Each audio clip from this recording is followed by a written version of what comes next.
በቃ ስቄ ሆዴን አሞኝ ማለት ነው። እንባይ ጠብ እስከሚል ድረስ ነው የሳኩት። የምሬን ነው የምላችሁና ሀይሚ ረፊ እንጂ አይ ብሩኬን እኮ ያስቀኛል።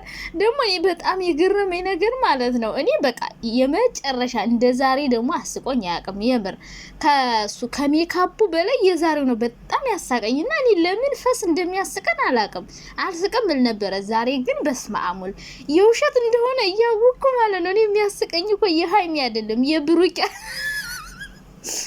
እናንተ እሱ እኮ አይስቅም። በቃ በጣም ደንግጦ ምናምን በቃ እኔ ሳቋ ለመምጣቱ እኔ ከምንም በላይ ማለት ነው። እሷ ራሱ እኮ እየሳቀች ነበረ። እንደ ሳቋ ለመምጣቱ ነው በጣም ግርም ያለኝ ነገር ማለት አለመሳቁ ለሷ ሞራል ብሎ ይሁን ምን ይሁን አላውቅም። በቃ ሳቁም አላመለጠውም። በቃ እሷን እንዴት እንደሚያድነው ተፈታፍ ሲል የነበረውና እኔ በጣም ነው የሳኩት። የምር የፈስ እንደዚህ አይነት ነገር እንዳለ ያውቁናል፣ ግን ሁኔታው በቃ የእውነት በቃ የምትፈሳ ነው የሚያስመስለው የሆነ እንትኑ አክቷ ማለት ነውና ሀይሚ ትወን አንደኛ ነሽ። ሲቀጥል ደግሞ እኔ ይሄን ያክል የሳኩ ያየሁት ብሩኬ ቦታ እኔ ስቅ ይመስለኛል። እኔ አላውቅም፣ ግን ቦታው ላይ ስትሆን ነው የምትፈርዱት። ግን የምስቅ ነው ይመስለኝ እንዴ ነው የሚያስችልኝ እንደዚህ ፍቅረኛ የሆነ ምን ሆነ እንዴ ይስቃል። የምር ሰው ሲወድቅ ሲፈሳ አንዳንዴ ያስቃል። የምር ከሰው ፊት ከሆነ ግን እኔ አንዳንዴ ማለት ነው ሰው ፊት ሰው ሲፈሳ ዝም ለማለት ሞክራለሁ። አንዱ ከሳቀ ግን አብሬ ነው የምስቀው። እኔ እውነት ለመገልፈጥ አንደኛ ነኝ። በሆነ ባልሆነ መገልፈጥ ነው ስራዬ። ግን የሆነ ሰው ፊት ሰው ቢፈሳ ማለት ነው ዝም ለማለት ለማስተባበል ሞክራለሁ። ግን ወይ ራሱ አንዳንዴ እኮ ሰው መሀል ሰው ፈስቶ ማለት ራሱ የፈሰው ሰው አንዳንዴ ይስቃል። ከዛ ይስቃል፣ ሁሉም ሰው ይስቃል። ተነፈስን ካልሳቀሱ ግን በጣም ከባድ ነው፣ ጭንቀት ነው ጋይስ። ሰው መሀል የሆነ ሰው ሲፈሳ ማለት ነው አስቡት። ሰው መሀል ናችሁ፣ ያ ሰው ፈስቷል፣ እንደፈሳ ታውቃላችሁ። እንዳትስቁ ደግሞ ያን ሰው ልታሸማቀቁት ነው። በጣም ችግር ነው። በቃ ወይ ወጣችሁ ትስቃላችሁ። ከዛ ውጭ ግን ከሰው መሀል ሲሆን አንዳንዴ ሳቅ ሊያመልጥ ይላልና አንዳንዴ የሚስቅልኝ ሰው ካገኘው አብሬ ነው እንገለፍጠው። በቃ ስቄ ራሷ አልጨርስም ቶሎ እና የፈስ ገጠመኝ ብዙ ሰው ይኖራቸዋል ብዬ አስባለሁ። ለምን እንደሚያስቀን አናውቅም። ሁላችንም እንፈሳለን ምናምን ግን እንስቃለን። እና እኔ ብሩኬ አለመሳቁ በጣም ገረመኝ። የምር እንዴት እንዳስቻለው አላውቅም። እሱ ጭራሽ ድንግጥ ይላል ዝም ነፍስሽ አይማርም። የምር ሰሞኑን ግን በቃ በሳቅ ልጨርስን። የምር እኔ እንዴት እንደሳኩ ማለት ነው። ራይኔ እናንተ አፊ ሀይሚ ይላል ደግሞ በስመ አብ ወይኔ ፈጣሪ ትግስት ስጠኝ።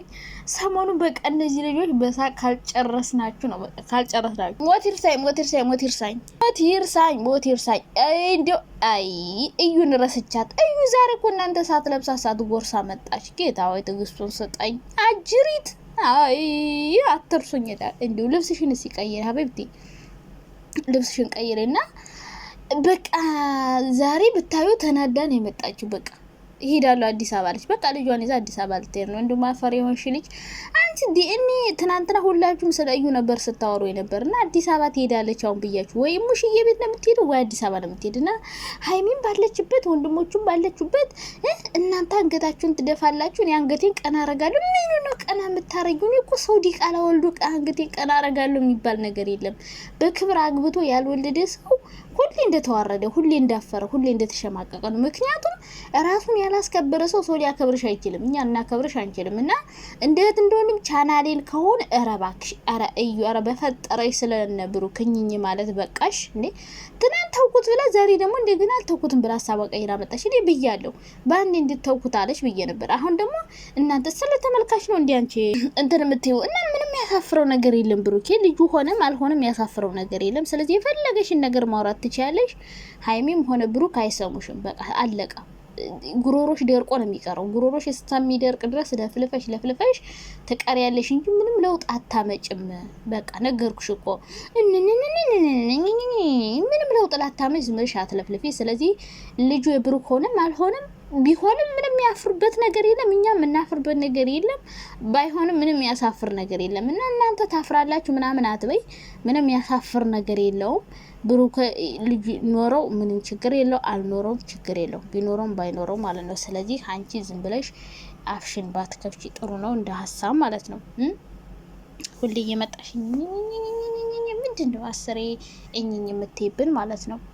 ልጅ ካለው አለው ነው፣ ከሌለው የለውም ነው ካላስ። ሌላ ምንም እኮ እንትን የሚያስብልሽ ነገር የለም። እየመጣሽ የሚያስገለፈጥሽ እና ብሩክና ሀይሚ ኧረ በስመ አብ የምር የምር የምር ልቤ ድክም መስኪል ድረስ ነው የሳኩት። የምር በቃ ሰሞኑን ጨዋታችሁ አልጠገብ ብሏል።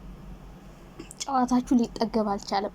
በቃ እኔ ዛሬ ድክም ምን ያልኩት በሳቅ የምር በቃ ከመጀመሪያው እስከ መጨረሻው። እና እኔ ከሀይሚ ፈስ ያሳቀኝ ብሩኬ ኧረ በመድኃኒዓለም ሀይሚ ረፊ ይላል።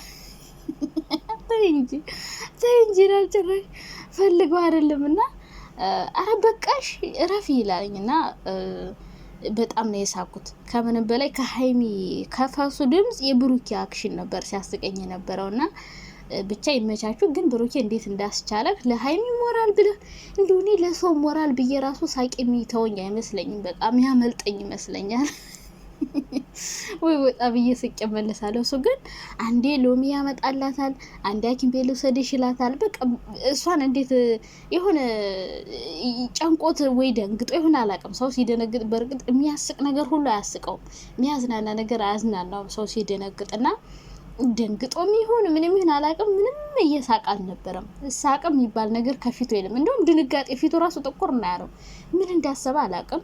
በእርግጥ እንደዚህ አይነት የፈስ ድምጽ እንዳለ ያውቃል፣ ግን እኔ አልመጣለትም ይሁን አላውቅም። ብቻ ሰሞኑን እኔ አይዲያውን ከየት እንደምታመጡት አላውቅም። በተለይ ሀይሚ የምታመጣው አይዲያ በስማ በጣም ነው የሚያስቀው የሚያዝናናውና እኔ በጣም ነው የሳኩት። እናንተ ስቃችኋል ብዬ አስባለሁ። ፈስ ለምን እንደሚያስቀን አላውቅም፣ ግን በቃ ዘና ነው ያልኩት። በቃ እንበይ ጠብ እስከሚል ማርያም ስቄ በቃ ስጨርስ ነው የመጣሁትና ፈታ እንዳረግሽን ፈታ ላይ ሁሌ የኔ ቆንጆ። ከዛ ውጭ እንግዲህ ጌም እንዳላት ያው ቀንም ተናግራለች። ቀጣይ ሳምንት የነገ ሳምንት ምናምን ብቻ ጌም አለኝ ብላለች። በቃ እንግዲህ መልካም እድል። ሁለታችሁም ሴት ስለሆናችሁ ሁለታችሁም ይሳካላችሁ ነው። ምክንያቱም ያሸነፈ ሰው እንትን እንደሚያበላው ተብሏል። የተሸነፈ ሰው ምስኪኖችን ያበላል። ሰው ብትሸነፊ ራሱ ላንቺ ጥሩ ነው። ሁለቱም ብትሸነፉም ጥሩ ነው፣ ባትሸነፉም ጥሩ ነው። በቃ ሁለቱም ሳይድ ጥቅም አለው፣ ጉዳት ያለው ነገር አይደለም። ስለዚህ መልካም እድል ሁለታችሁም። ከዛ ውጭ እንደዚህ ፈታ የሚያደርግ ነገር ስሩልን። እዩ ደግሞ እግርሽን ሰብሮ ነበር መጣል ስታስጠላ። ምን አይነት ሰው ናት? ሁሌኝ ግን አይሰለችሽም? በስመ አብ ወልድ። እንደውም በለየለት። ከዛ በኋላ ምን እንደምታወራ አላውቅም። ዲኤንኤ ካረገሽ በኋላ ስለምን ልታወራ እንደምትችል አላውቅም። እንደውም ጥሩ ነው እኮ ብታረግ ጥሩ ነው። ማውራቷን ትተዋለች እንዴ? ሁሌ ብሩክ ስትል ከምትኖር ዲኤንኤ አርጋ ብትገላገል አይሻላትም? እነሱ ራሱ ይሻላቸዋል፣ ሁሌ ስትፎክርባቸው ከምትኖር ማለት ነው።